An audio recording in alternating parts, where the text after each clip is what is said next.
It's such a pleasure to be back with all of you at this university.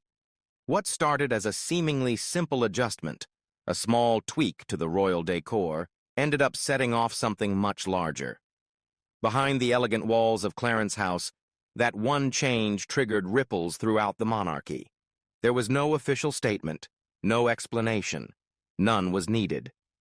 In royal circles, silence often says more than words ever could. One morning, a familiar photo of Princess Charlotte quietly disappeared from the wall. No notice, no formal removal, no new image in its place. Just an empty space where her bright smile once greeted passers-by. At first, no one spoke about it openly. But as the day went on, whispers began to spread. Those who had spent years learning to interpret royal signals knew immediately. This wasn't just about interior design. It meant something. Everyone felt the shift. Some said Camilla made the call. Word got around quickly. She had reportedly instructed staff to take down the photo from a main hallway, one seen daily by visitors, dignitaries, and senior royals. Maybe she thought it was just a small aesthetic change. But what followed proved otherwise. Prince William, who had let other palace controversies slide, stood firm this time. To him, this wasn't just a picture. It was his daughter. It was personal. And he wasn't going to let it slide. He wouldn't let history repeat itself. That day had started like any other. Sunlight filtered into Clarence House, casting a warm glow across the east wing. Everything was in place. Silver shining, curtains freshly arranged, flowers perfectly set. Yet something felt off. A junior aide, doing her usual rounds, stopped as she passed the main corridor where the children's portraits were always displayed. She did a double take. One was missing. The photo of Princess Charlotte taken for her birthday was gone. All that remained was a faint outline on the wall where it used to hang. She said nothing. In palace life, observing and commenting are two very different things. But by late morning, word had spread through the quiet network of staff. Everyone knew something had changed. No one had been told why the portrait was taken down. There was no memo, no notice. Still, it quickly became clear this wasn't just part of routine maintenance or a seasonal update, because George's photo was still there. So was Louis's. Only Charlotte's was missing. The photo had added warmth to the corridor, often drawing compliments from guests and affection from the staff. Suddenly, it was gone. No explanation. Just a bare patch on the wall where her bright presence used to be. But before we continue, we'd love for you to hit the subscribe button if you're enjoying this video. If you just did, we truly appreciate it. Now, let's get back to the main content. The royal ball may be over, but its consequences are only just beginning. The invitations were printed on rich ivory cardstock, embossed with the royal crest in gold, and hand-delivered to guests weeks in advance. This wasn't just any gathering, it was the first royal ball since the Queen's passing. Hosted at Buckingham Palace by King Charles III and Queen Camilla, the message was unmistakable. This was a celebration of their reign, their future, and their vision for the monarchy. For the Wales family, the evening carried deeper meaning. It was meant to showcase the next generation, not as royal children, but as heirs to the future. Prince George, now a teenager, was reportedly asked to escort a visiting European princess. Prince Louis, still considered too young, stayed out of the spotlight. And Princess Charlotte? Graceful, sharp, and already beloved by royal watchers, this was supposed to be her moment. Her name appeared on early versions of the guest list. Leaked documents suggest that royal aides had even planned a small ceremonial role for her, positioning her alongside her parents to present a full, modern image of the royal family. Her outfit had been selected. Her etiquette lessons were refined. Then, just 10 days before the event, everything shifted. Charlotte's name vanished from internal planning. No rehearsals, no fittings, no invitation. At first, palace officials insisted it was an error. An administrative slip-up, they claimed. But others weren't so sure. Members of the planning team confirmed an unsettling truth. Charlotte's name had been on the guest list, and then it was deliberately crossed out. Not lost in paperwork, removed. And next to the edit, a signature believed to be Queen Camilla's. The decision rattled the palace. Why would she intervene over something seemingly so small? Why now? The palace's explanation felt thin. They claimed Charlotte wasn't quite old enough for such formal occasions, but history didn't support that. Princess Anne attended similar events at 6. Diana brought Charles to grand galas before they were married, and Charlotte herself had already stood at the Queen's funeral, the Platinum Jubilee, and the coronation. Public enough for those moments, but not for this ball. The pieces didn't fit. Those who have long tracked royal dynamics offered another theory. Charlotte's presence is rising, and Camilla knows it. To many, Charlotte embodies elegance, continuity, and, undeniably, Diana's legacy. Camilla's own quiet poise has often drawn comparisons to Diana, comparisons that, even after all these years, still cast a long shadow. Camilla viewed the ball as an opportunity to reinforce a new royal image, one centered around her and King Charles. Having Charlotte there, poised and dressed with the elegance she's known for, standing beside Kate, would inevitably shift the spotlight toward the Wales family. And that, some say, was not part of Camilla's plan. So, Charlotte was quietly sidelined. What should have been a special evening for Charlotte instead turned into a deliberate exclusion, an intentional move in an increasingly visible divide. At Adelaide Cottage, Charlotte was said to be confused, but composed. "It's okay, Mommy," she reportedly told Kate in a moment that showed maturity beyond her years. But those close to the family say Kate was livid. And William? His anger was more restrained, but no less intense. This wasn't just about a missed celebration. It was about rank, influence, and a message from a step-grandmother determined to reinforce boundaries. Camilla may not have anticipated the fallout. William was already preparing a quiet but unmistakable response. His point was simple.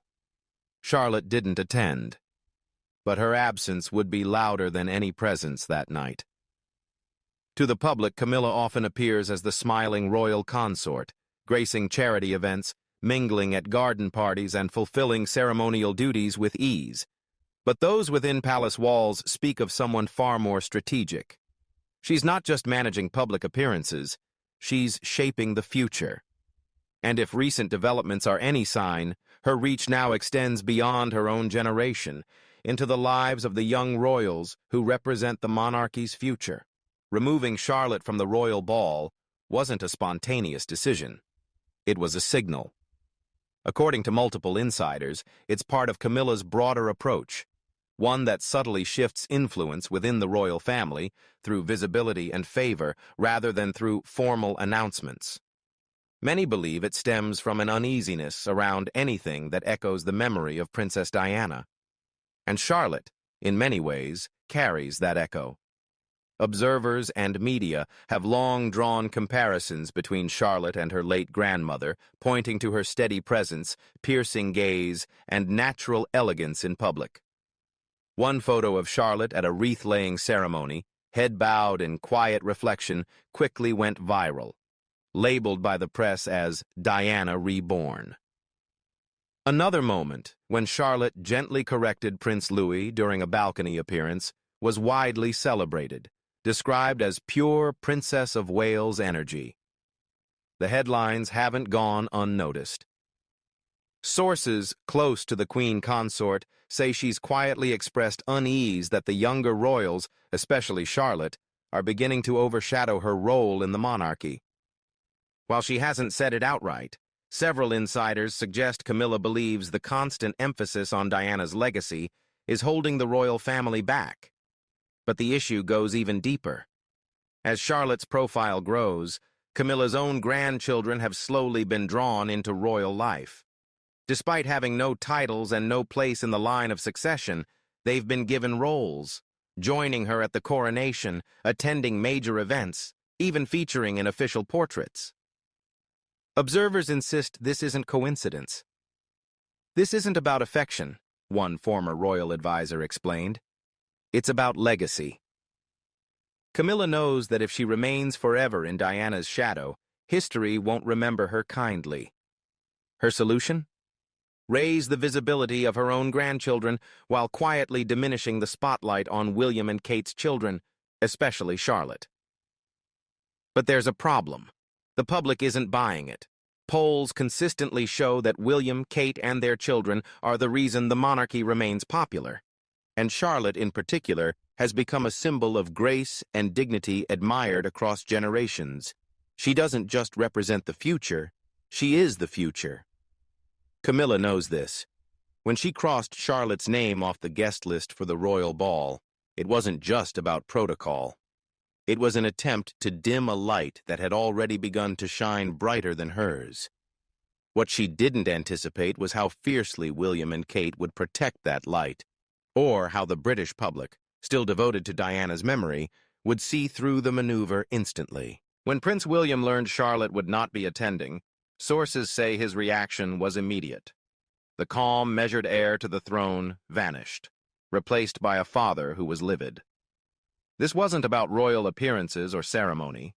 This was about his daughter, and a line that had been crossed. According to Kensington Palace insiders, William was briefed late one evening. At first he thought it was a mistake. "Charlotte's not on the list?" he reportedly asked, scanning the guest briefing. But as aides explained who had made the decision, the mood in the room shifted. William stood. He didn't shout, they say, but his words were sharp, cold. Disgust, after all, can cut deeper than anger. "This is petty," he reportedly said, pacing, "and completely unacceptable." Within hours, William arranged a private meeting with King Charles and Queen Camilla. Officially, it was about the ball's schedule. In reality, it was a confrontation. Staff outside the study heard raised voices. William, usually the diplomat, wasn't holding back. He wasn't speaking as the Prince of Wales. He was speaking as a father, watching his daughter suffer because of palace politics. "What message does this send?" he demanded. "So, my daughter is less royal than yours. Less welcome in the castle that will one day be hers." According to palace insiders, Queen Camilla offered a carefully rehearsed defense.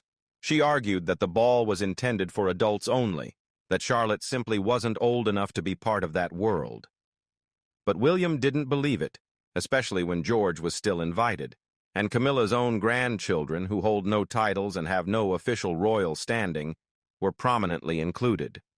The double standard was impossible to ignore, and to William it felt painfully familiar, echoing the struggles of his own childhood.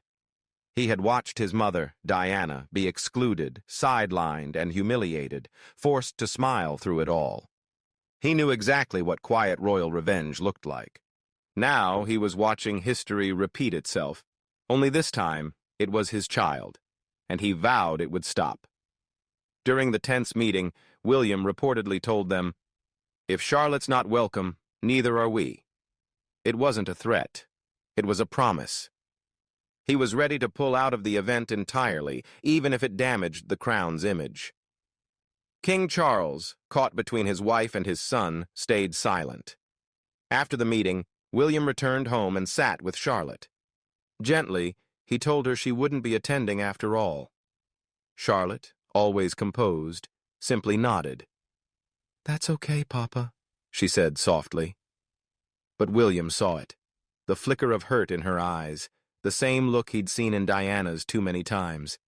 And in that moment, his anger hardened into resolve. This wasn't just about one ball. This was about a pattern. And if the monarchy thought it could quietly sideline William and Kate's children without consequence, it had underestimated their father. The royal ball arrived with all the grandeur Buckingham Palace could summon. Carriages gleamed, velvet robes swept across marble floors. Flashbulbs lit up the courtyard like the premiere of a royal film. The guest list was finalized. The seating chart was set. The red carpet rolled out. But one name remained louder in absence than anyone's presence: Princess Charlotte. Her absence wasn't forgotten, and Catherine, the Princess of Wales, made sure of it. When Kate stepped out of the royal carriage that night, she didn't need a speech to make her statement. Her dress did it for her. Midnight blue, understated yet commanding. But it was the necklace that stole the night. Around her neck hung Diana's iconic sapphire, the same necklace Diana once used to reclaim her voice after Charles's betrayal. It wasn't just jewelry. It was a declaration. Royal watchers understood immediately. Diana had worn it at one of her most unforgettable post-divorce appearances, a symbol of defiance and independence. Kate chose it that night for a reason. It wasn't an accessory. It was a message, a silent challenge wrapped in royal gems. Before Kate even reached the grand staircase, whispers rippled through the palace. Senior courtiers quickly noticed the tension, or rather, the lack of warmth, between Kate and Camilla. On past occasions, Kate had played the gracious daughter-in-law, offering polite nods and lingering smiles. But not this time. There were no lingering glances, no quiet courtesies. If they spoke at all, the exchange was described as colder than chilled champagne. Kate didn't need an open confrontation.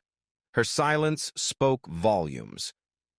Throughout the evening, she moved through the ballroom with her usual grace, but those who paid attention could see it. Her smile was tight. Her eyes scanned the room, searching for allies. At one point, she was seen speaking with a visiting dignitary who had brought his teenage daughter, a subtle reminder of what this night might have meant for Charlotte. As cameras documented every detail, journalists began connecting the dots. "Where's Princess Charlotte?" became the question on social media. By night's end, hashtags like #WhereIsCharlotte and #CamillaGate were trending. The public wasn't just noticing, they were taking sides. And they weren't siding with Camilla. By the end of the ball, it was clear. The Queen Consort's attempt to shape the narrative had failed. Camilla may have engineered Charlotte's absence, but Kate walked away with the sympathy, the elegance, and, most importantly, the headlines. Palace aides later called Kate's demeanor measured defiance. She didn't protest. She didn't stage a scene. But she didn't play along either. Her loyalty was to her daughter. And with Diana's sapphire necklace gleaming against her midnight blue gown, she reminded everyone in that ballroom, and millions watching around the world, that some legacies cannot be erased, no matter how hard anyone tries. Camilla might have erased Charlotte's name from the guest list, but Kate rewrote the story. Because when a mother defends her child, centuries of royal protocol can be undone without a single word spoken. By morning, the royal ball itself was no longer the main story. The silk gowns, the diamond tiaras, the staged handshakes. They all faded. What remained was one piercing question.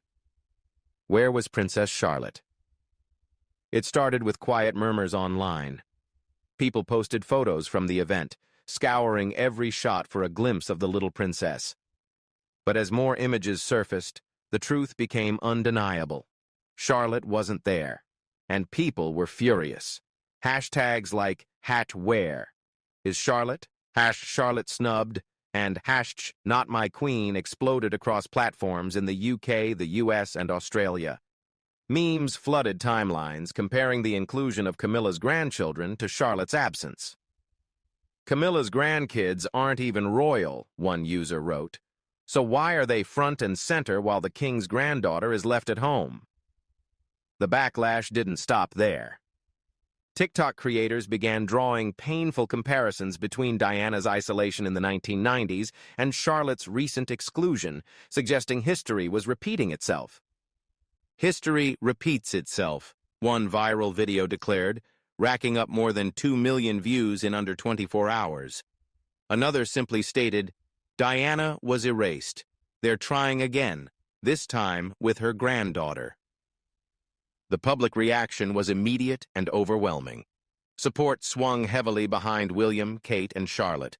Comments poured in across royal social media accounts, praising Kate's silent defiance and condemning what they saw as blatant favoritism from the palace. Kate didn't need to say a word. One widely shared post summed it up perfectly. She walked in wearing Diana's choker, and we heard everything. For years, the monarchy had worked to rebuild public trust after decades of scandal. But now, with just one missing name on an invitation list, that fragile trust was cracking, and all eyes turned to the woman seated beside the king. Queen Camilla, who had long cultivated an image as the softer, more approachable consort, suddenly found herself in the center of a digital firestorm. For years, she had tightly managed her public persona, but Diana's legacy still lingered, and Charlotte, whether by chance or design, had become a living symbol of that legacy. Insiders say Camilla was deeply shaken by the backlash. What she likely thought was a quiet, behind-the-scenes decision had erupted into a full-blown PR disaster. Even tabloids that typically shielded her were forced to acknowledge the public outrage. And then came the BBC. Normally cautious with its royal coverage, it aired a segment bluntly titled, "Was Princess Charlotte Snubbed? Palace Faces Backlash Over Guest List." In an effort to calm the storm, Buckingham Palace released a short statement insisting that Charlotte's absence was consistent with long-standing royal protocol about age-appropriate appearances. But the explanation didn't land. Not when Camilla's own grandchildren, who aren't even royals, had been seen enjoying every moment of the ball. Behind palace walls, advisors scrambled to control the narrative, rushing to push out flattering features in sympathetic publications. It didn't matter. The damage was done. Because this wasn't just about one child missing one ball.